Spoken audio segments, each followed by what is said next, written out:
Hi, my name is Zach Peeler. I'm the president and CEO of Zaxis Inc.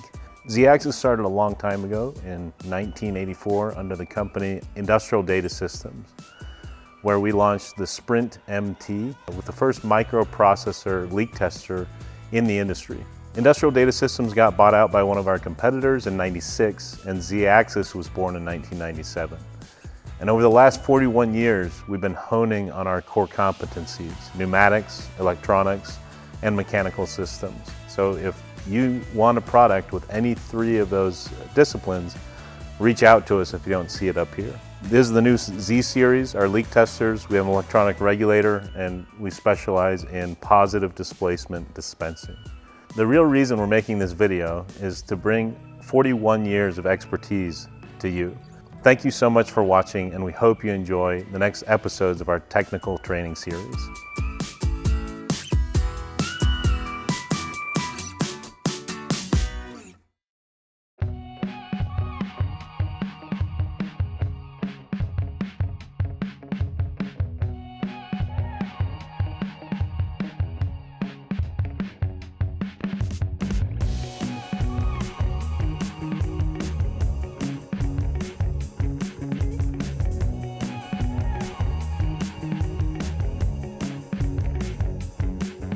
Hi, this is Doug Harding with Zaxis. I'm Director of Technical Support.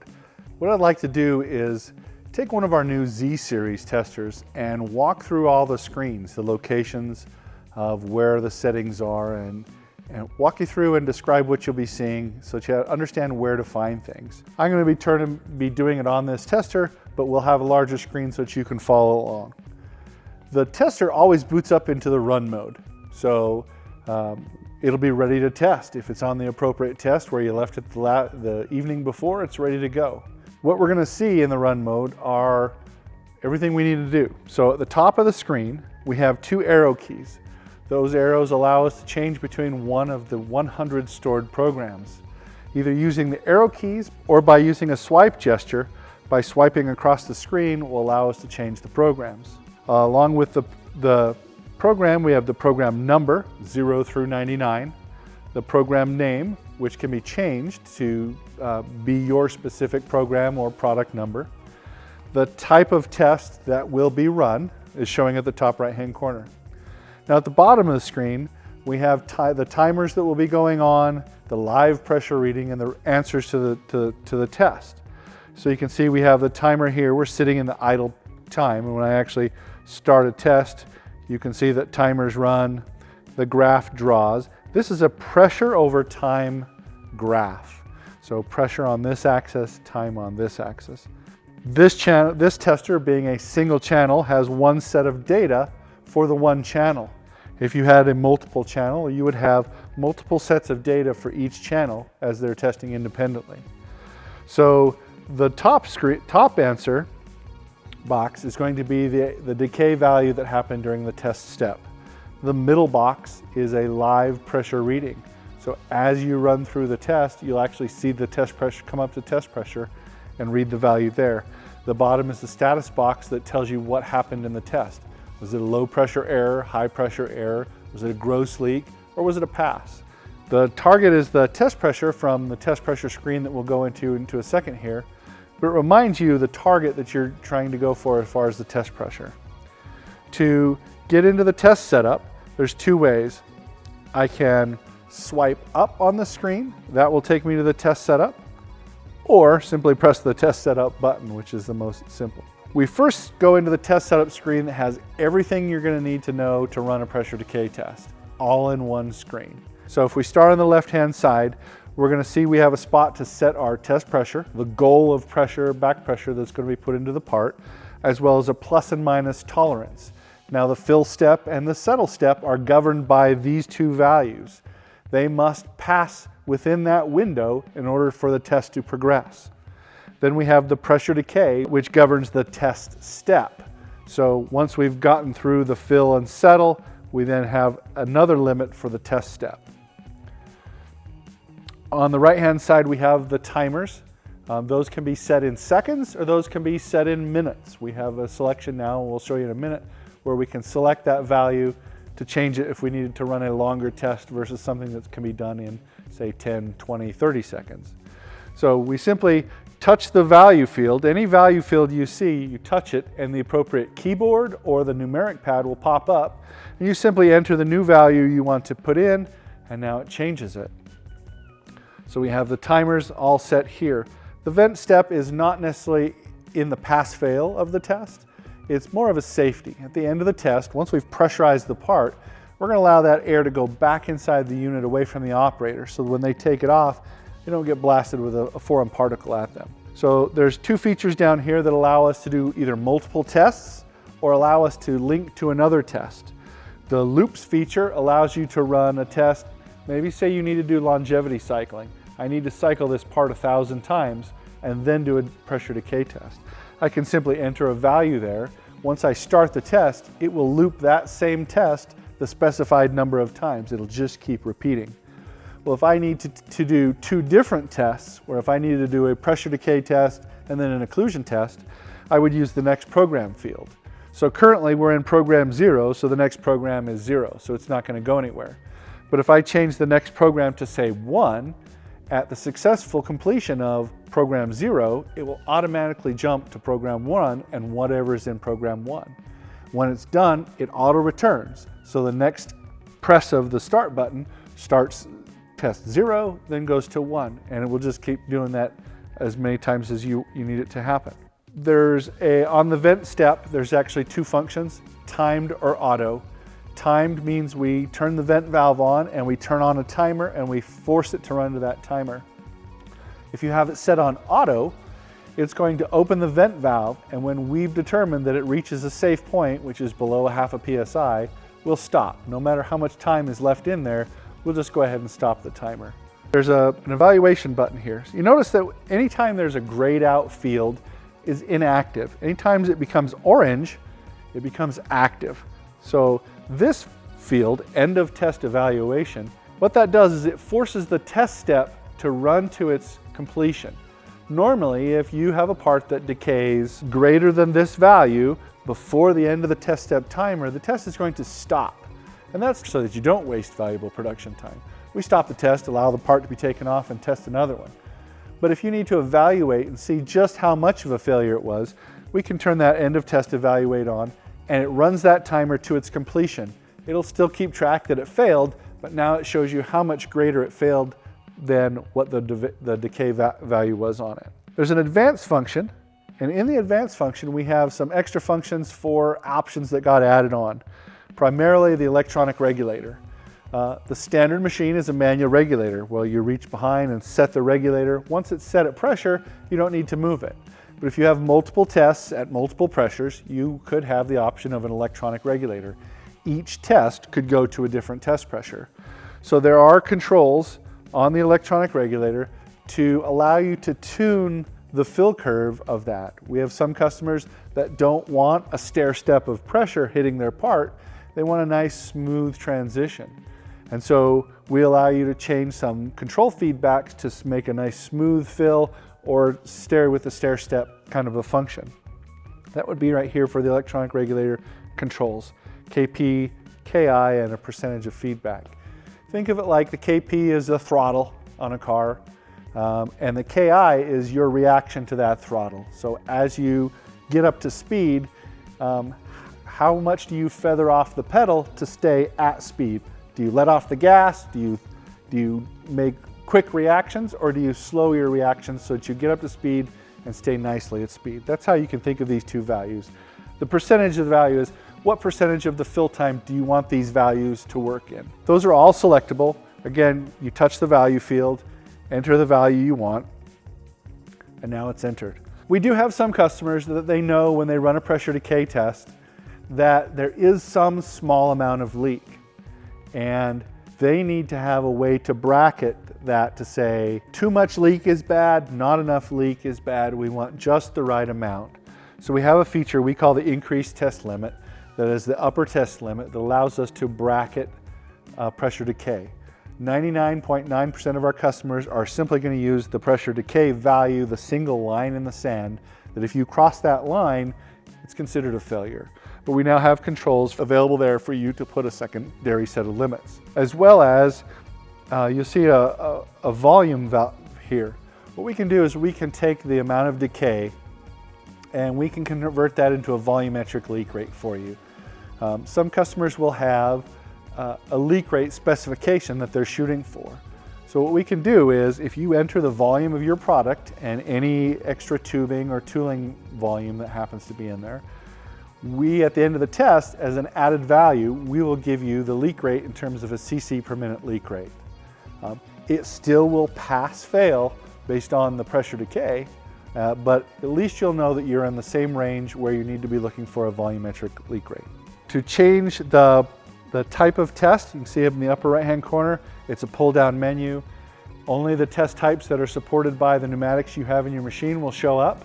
You can select between any one of those, and now it changes the screen to give you the appropriate limits and timers that are needed for that test. That's a test setup in a nutshell. So let's go to see what all the other features are. So along with the pneumatics, we have the ability to help you run some tooling, kind of semi-automated tooling. If you need a radial seal or some small fixture to pinch the end of your device or turn a stopcock or something, we can use what we call clamp valves.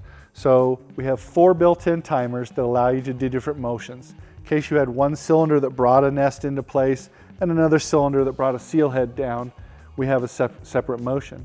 When they come in a certain order, 1 and 2, at the end of the test, they'll go off in the opposite order, 2, then 1.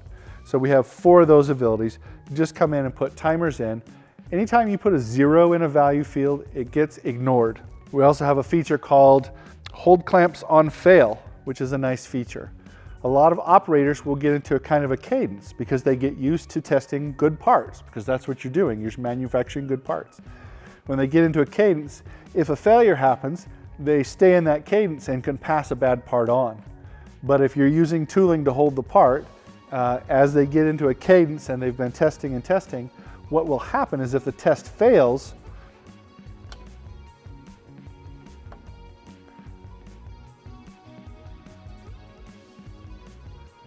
the red LED will begin to flash and it will lock the clamps in place so the operator can't physically remove the part. And they can't run another test cycle, whether it's through the start button or a foot switch or remote I/O, because the test is in a failure mode. So they have to acknowledge it by pressing the red start button or the red fail button, and the clamps will now release. They've been taken out of their cadence. Now they can dispose of that part the right way and begin testing again. It's a nice little feature to have on just in case that kind of a thing happens. The bottom selections are, we can use these clamps to also aid us in an occlusion test. If we're doing a pressure release occlusion test type, where we need to release the pressure to make sure that there's a flow path through there, the clamps can be used that simply by turning on the appropriate clamp we want to have released during the test step. So now we get into the extra features and settings, the rest of the settings of the tester. You can see we have 9 different screens to go into. Besides the black screen, we have a screen settings, so I can choose to have a light screen where everything is now a light background, or I can choose the dark. All units are going to ship in the dark screen, but you have the choice to go dark screen or light screen depending on where you want it to go. The date and time is stored on the unit, so when the test results are spit out either the USB or the Ethernet port, the date and time that those were tested gets appended onto those data. So now when you run your parts, you can understand when they were tested, the date and the time. We can change that as well as the time zone in the settings screen. The I/O settings. If your tester is equipped with a remote I/O for a PLC interface, this is the screen where you would come off and select whether you want the I/O to be able to select programs or how you're going to start it. We have some built-in start by modes that are helpful if there's some automation or semi-automated processes. One of them is the ability to do a fixture lid close, where the part has to be loaded and a lid closes for safety in case like a blast chamber. The lid closes and the test won't start until the lid closes sensed. An input on the I/O needs to be sensed. If the lid opens, the test won't be able to start. Another nice feature is a two-hand safety, or an anti-tie-down, where two inputs have to be held together within 300 milliseconds of each other and held through any clamp time. This happens if you have a cylinder coming down to seal on a part. The operator can't start the test and stick their hand in under the cylinder and get pinched or hurt from that. So that's already built in based on the I/O. This is where the screen that you'll come to activate that. Data logging allow shows us now how we're going to save it, whether we're going to use the serial port, whether we're going to use an Ethernet port or the thumb drive, or we're going to store records on the machine.